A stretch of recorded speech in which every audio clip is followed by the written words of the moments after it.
is exactly one first lady in history who met sex trafficker and raper of children and good friend of Donald Trump, Jeffrey Epstein. And today, Republicans on the House Oversight Committee decided to question a former first lady who never met Jeffrey Epstein instead of the first lady currently occupying the White House. Where is their subpoena for Melania Trump? Well, what was clearly supposed to be a political ploy to deflect attention from President Donald Trump's own entanglements with the Epstein files has exploded in his and the GOP's face. And the fallout is now playing out in real time on television. See, MSNBC host Lawrence O'Donnell unleashed a sustained critique of the Trump team's approach to the Epstein investigation, including a direct call for Melania Trump to testify. The host rightfully pointed out that Melania Trump has refused to answer basic questions about what she knows. In the Epstein files, potentially. I do think in this case, as my colleague Annie Carney says, this isn't Hillary Clinton's first rodeo. She kind of ate Republicans for lunch during the Benghazi hearings, so I don't think this will go very well for them. I think it will be different for Bill Clinton. I was going to say, Kate, that Donald argued that Melania Trump is a much more likely witness and proposed questions that she should be compelled to answer under oath. Donald Trump's third wife was friends with both of them. The Epstein files contain emails from Melania Trump to Ghislaine Maxwell complimenting Ghislaine Maxwell. The Epstein files contain no communication at all between Hillary Clinton and Jeffrey Epstein or Ghislaine Maxwell, but Republicans on the committee decided they wanted to subpoena Hillary Clinton. Where is their subpoena for Melania Trump, who actually knew Jeffrey Epstein and Ghislaine Maxwell? Why aren't they asking Melania Trump, did Donald Trump introduce you to Jeffrey Epstein, or did Jeffrey Epstein introduce you to Donald Trump? Why aren't they asking Melania Trump what she knew about Jeffrey Epstein? The Epstein files show the Palm Beach police chief saying that Donald Trump told him in 2006, quote, "Thank goodness you're stopping him. Everyone has known he's been doing this." If true, that would mean that Donald Trump's wife at that time, Melania Trump, knew he was doing this. She would be included in Donald Trump's term, everyone. Melania Trump might have no useful information to provide to the committee, but she did meet Jeffrey Epstein. She was friends with Jeffrey Epstein. She was friends with Ghislaine Maxwell. And it is possible that she knew something. According to her husband, everyone knew. Hillary Clinton, in a written opening statement to the committee today, made the point that not everyone who has been subpoenaed by the committee has been actually required to testify to the committee. The former Secretary of State, who was also a lawyer and worked on the Congressional Committee investigation of corrupt Republican President Richard Nixon at the beginning of her career, reminded the committee, quote, "You subpoenaed 8 law enforcement officials, all of whom ran the Department of Justice or directed the FBI when Epstein's crimes were investigated and prosecuted. Of those 8, only 1 appeared before the committee. 5 of the 6 former attorneys general were allowed to submit brief statements stating they had no information to provide.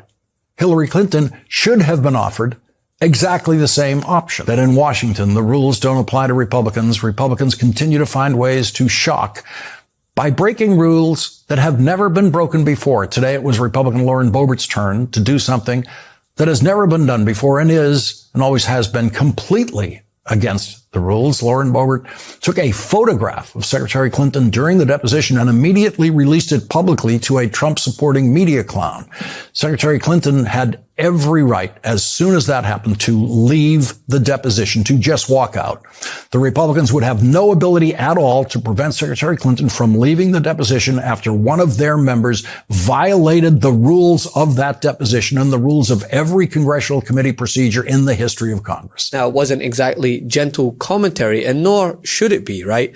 It was an on-air indictment of how Republicans have woefully mismanaged this entire episode. A historical day for the United States Congress. We have listened to people all across America who have kept up with the whole Epstein investigation and are outraged by the obvious fact that men and women, for that matter, of great power and great wealth from all across the world have been able to get away with a lot of heinous crimes. Republicans have now set a new precedent, which is to bring in presidents and former presidents to testify. So we're once again going to make that call that we did yesterday. We are now asking and demanding that President Trump officially come in and testify in front of the Oversight Committee. He appears in the Epstein files next to Jeffrey Epstein and Ghislaine Maxwell almost more than anybody else. So it's time for the president to answer questions about why files are missing from the DOJ. From their inconsistent messaging to refusal to let the public see full unredacted testimony, not only from the files, but at this point when this video was filmed, the testimony from the Clintons has not yet been released. Even though this was the very material that they had initially demanded be released when they agreed to sit under oath. I don't know how many times I had to say I did not know Jeffrey Epstein. I never went to his island. I never went to his homes. I never went to his offices. So it's on the record numerous times. It then got, at the end, quite unusual because I started being asked about UFOs and a series of questions about Pizzagate. And to reiterate, right, this isn't about celebrating the Clintons or framing it as a gotcha for Trump. It's simply about pointing out the clear disparity here regarding those mentioned in the files, right? Last week, Bill and Hillary Clinton testified under subpoena in the House investigation into the Epstein files. Regardless of how you feel about them, they showed up. They answered questions. They did so under oath for hours because of information and photos that deserve scrutiny and investigation. But as Lawrence O'Donnell rightfully pointed out, okay, then what about the Trumps? I mean, is the point not to investigate those with alleged ties to Epstein? Well, if so, Republicans demanded testimony from the Clintons in the name of transparency. But why are similar questions not being asked publicly and directly of figures inside the Trump orbit? Well, as my friend Joanne Carducci said, there's three people mentioned most in the Epstein files, and that's Jeffrey Epstein, Ghislaine Maxwell, and Donald Trump. One of them is in prison, one of them died in prison, and one of them is the president of the United States, but we're deposing Hillary Clinton. Like, it doesn't make any sense. At the end of the day, the government has repeatedly lied about these files. They refuse to release the full files. Then they're hiding the documents, and now they're pointing allegations everywhere except at the president, who is in the files the very most. And this is a huge distraction to use Hillary Clinton, the vicious, evil Hillary Clinton, as a distraction from what they've actually done.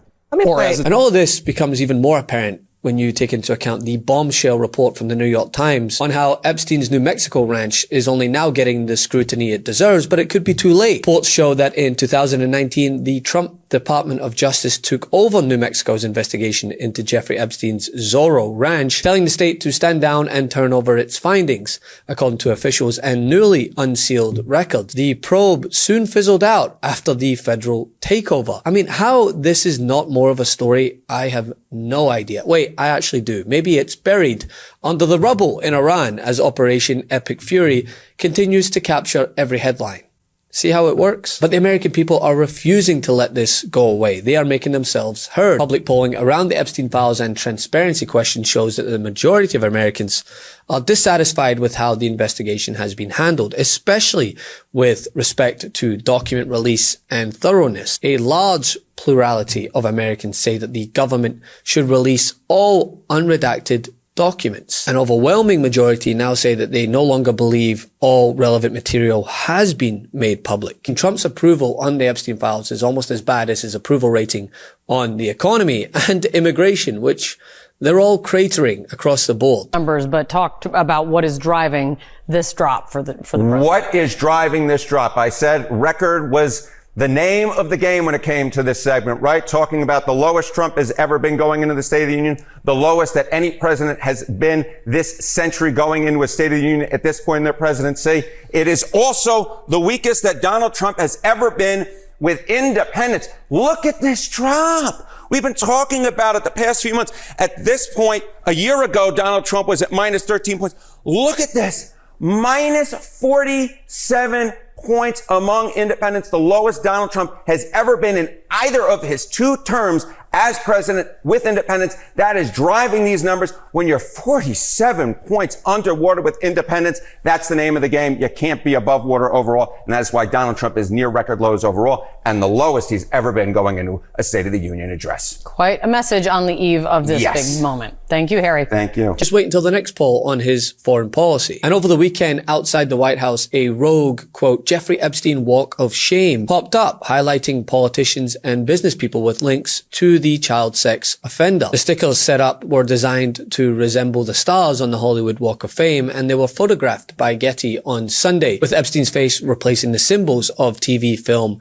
music, or theater on the regular plaques. And all of which goes to show it is not going away, and it exemplifies why we need more hosts doing what Lawrence O'Donnell did this past week. In a climate where free speech now comes with an asterisk, clearly didn't care and was calling out the obvious disparity between how Republicans are approaching this investigation based on who had alleged ties to Epstein and who has alleged ties to Epstein but shares the same last name as the president. I don't understand how we can just accept when we have 2.5 million documents in the ether. We don't know why we don't have them, that we are just supposed to accept the Department of Justice has always done the right thing, that they have always been following up on all these tips and making sure that all of these girls who were trafficked, that none of that, they were never trafficked to anyone outside of Jeffrey Epstein, despite their own accounts. It has never been more apparent than it is now that the Epstein files that contain vital information tying monsters to a monster who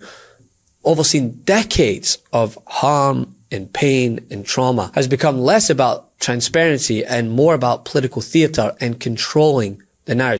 Love this video? Support independent media and unlock exclusive content, ad-free videos, and custom emojis by becoming a paid member of our YouTube channel today. You can also gift memberships to others. Let's keep growing together.